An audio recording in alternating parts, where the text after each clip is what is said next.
यह वीडियो केवल सामान्य जानकारी के लिए है। कोई भी दवा लेने से पहले डॉक्टर से सलाह अवश्य लें। अगर कोई वीडियो देखकर दवा लेता है तो वह खुद जिम्मेदार होगा। धन्यवाद।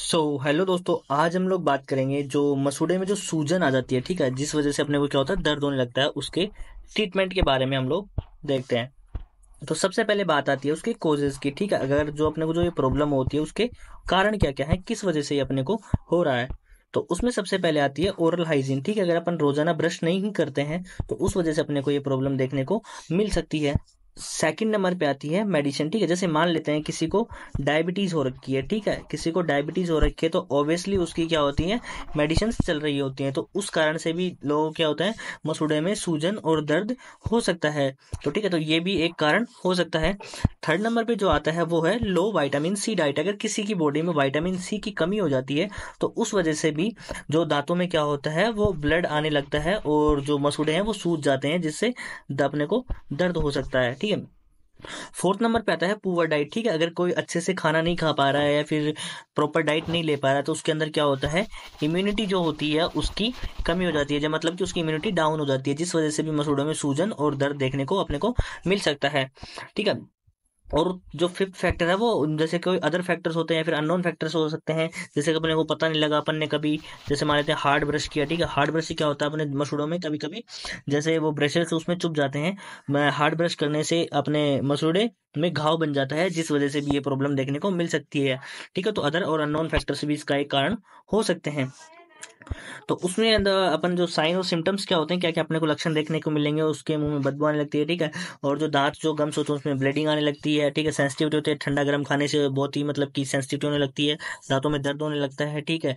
मसूड़े सूज जाते हैं, दांतों पे ब्लैक पीलापन जमा हो जाता, पीला पीला जो होता है, पीलापन जमा हो जाता है। तो इस केस में क्या होता है कि पेशेंट को बहुत ज्यादा दर्द होने लगता है, ठीक है। अगर पेशेंट को बहुत ही ज्यादा दर्द हो रहा है और अपने पास आ रहा है तो उसके लिए अपन क्या ट्रीटमेंट देंगे। अंदर सबसे पहले पेशेंट को इंजेक्शन दिया जाता है, जिसमें सबसे पहले नंबर पे आता है डायनापार, ठीक है, जिसमें आता है कि 1 ml डायनापार प्लस में जो 1 ml डेक्सोना, ठीक है। ये जो डेक्सोना है उसको मिक्स करके, ठीक है, मिक्स करके उसको आईएम लगाया जाता है, ठीक है। हाथों हाथ उसको स्टेट अपन जिसको बोलते हैं उसको आईएम लगाया जाता है, जिससे कि क्या होता है कि उसका 5 से और 10 मिनट के अंदर अंदर उसका जो दर्द होता है वो बिल्कुल खत्म हो जाता है, ठीक है। उसके बाद में जो ट्रीटमेंट दिया जाता है कि पेशेंट को क्या होता है, मसूड़े में सूजन है कि उसको जैसे हो सकता है कि घाव हो सकता है, ठीक है, उसको जो पस हो सकती है जिसको अपन मवाद बोलते हैं वो उसको हो सकता है, तो उसको घाव को भरने के लिए, पस को खत्म करने के लिए इंजेक्शन एक्यूजोन उसको दिया जाता है, जिसके अंदर आता है सेफ्ट्राइएक्सोन, ठीक है।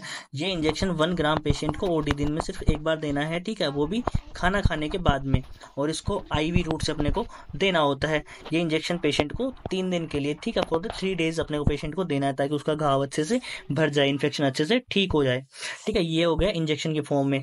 अब बात आती है टैबलेट्स की, कि अगर उसको टैबलेट्स क्या क्या देनी है। अगर पेशेंट को ज्यादा प्रॉब्लम हो रही है तो उसको अपन टैबलेट देते हैं अमोक्सी सीवी 625, जिसके अंदर आता है अमोक्सिसिलिन एंड पोटेशियम कैल्वनेट, ठीक है, जो कि मार्केट में ऑगमेंट 625 ड्यू के नाम से अपने को मिलती है। ये टैबलेट क्या करती है कि जो इन्फेक्शन जो होता है मसूड़ों में, ठीक है, जैसे पस वगैरह है, तो उसको पस को सुखाने में और इन्फेक्शन को खत्म करने के काम में आती है, जो पेशेंट को एक बार सुबह और एक बार शाम को खाना खाने के बाद में दी जाती है।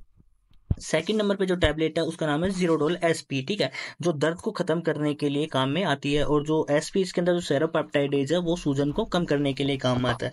अगर पेशेंट को बहुत ज्यादा दर्द हो रहा है तो अपन पेशेंट को दिन में 3 बार ये टैबलेट दे सकते हैं, अन्यथा खाना खाने के बाद में 2 बार भी अपन इसको दे सकते हैं, ठीक है। उसके बाद में जो टैबलेट आती है वो है टैबलेट ट्रिप्सिन एंड कीमोट्रिप्सिन, जो दोनों का कॉम्बिनेशन की फॉर्म में आता है। तो ये जो टैबलेट होती है वो क्या काम करती है, जो पेशेंट को जो सूजन हो रखा है, ठीक है, जो दांतों में या जो मसूड़ों में जो सूजन है ना, और जो दर्द होता है उसको कम करने में बहुत ज्यादा इफेक्टिव रहती है, ठीक है। दांतों के लिए इसको बहुत ज्यादा यूज किया जाता है, सूजन को और दर्द को कम करने के लिए। तो इस टैबलेट को पेशेंट को एक बार सुबह और एक बार शाम को खाना खाने से पहले, ठीक है, ध्यान रहे, खाना खाने से पहले, वो भी 1 घंटे पहले पेशेंट को दिया जाता है, ठीक है। उसके बाद में टैबलेट फोर्थ नंबर पे आती है रेंटेक 150, ठीक है। अब रेंटेक 150 टैबलेट क्या काम आती है, जैसे मान लिया अपन ने पेशेंट को अमोक्सी 625 दे दी, तो वो क्या करती है, अपने पेट में गर्मी कर सकती है, क्योंकि काफी हैवी एंटीबायोटिक है, जिससे अपने को दस्त हो सकते हैं। तो उससे बचने के लिए अमोक्सी 625 के साथ में रेंटेक 150 टैबलेट एक बार सुबह और एक बार शाम को दी जाती है। 5th नंबर पे आता है बीटाडीन माउथ वॉश, ठीक है। जो अपन इसे गार्गल करते हैं तो जो मसूड़े के अंदर जो घाव बना रहता है, ठीक है, उस घाव को भरने के लिए बीटाडीन से गार्गल करने पड़ते हैं, मतलब कि उससे माउथ वॉश करना पड़ता है, ठीक है। और इसको अपन कंटिन्यूअसली 7 डेज, ठीक है, 7 दिन के लिए यूज करते हैं ताकि वो घाव अच्छे से भर जाए। ये ट्रीटमेंट पेशेंट को दिया जाता है। अगर किसी पेशेंट को ज्यादा प्रॉब्लम नहीं है, वैसे मान लेते हैं कि हल्का सा सूजन है और हल्का सा उसको दर्द हो रहा है, तो अमोक्सी 625 के बजाय अपन उसको अमोक्सी 500 टैबलेट दे सकते हैं, साथ में जीरोडोल एसपी दे सकते हैं, वो भी सुबह शाम। तो अगर ये ट्रीटमेंट देते हैं तो नॉर्मल जो प्रॉब्लम है वो ठीक हो जाती है। और अगर अपन ने पेशेंट को ये चीजें दे दी हैं लेकिन फिर भी ठीक नहीं हो रहा था, ये जो अमोक्सी 625 जीरोडोल, ये जो टोटल जो ट्रीटमेंट है और जो इंजेक्शंस हैं वो अपन यूज कर सकते हैं, जो कि ये जो टैबलेट है पेशेंट को 3 दिन के लिए दी जाती है, ठीक है। और जो इंजेक्शन है वो भी 3 डेज के लिए। तो पेशेंट कंप्लीटली 100% जो है पेशेंट को रिलीफ मिल जाता है। इस ट्रीटमेंट को यूज कर सकते हैं। अगर आपकी कोई क्वेरी है तो आप हमें कमेंट में बता सकते हैं, ठीक है। वीडियो को शेयर करें, सब्सक्राइब करें। थैंक यू, धन्यवाद, जय हिंद, जय भारत।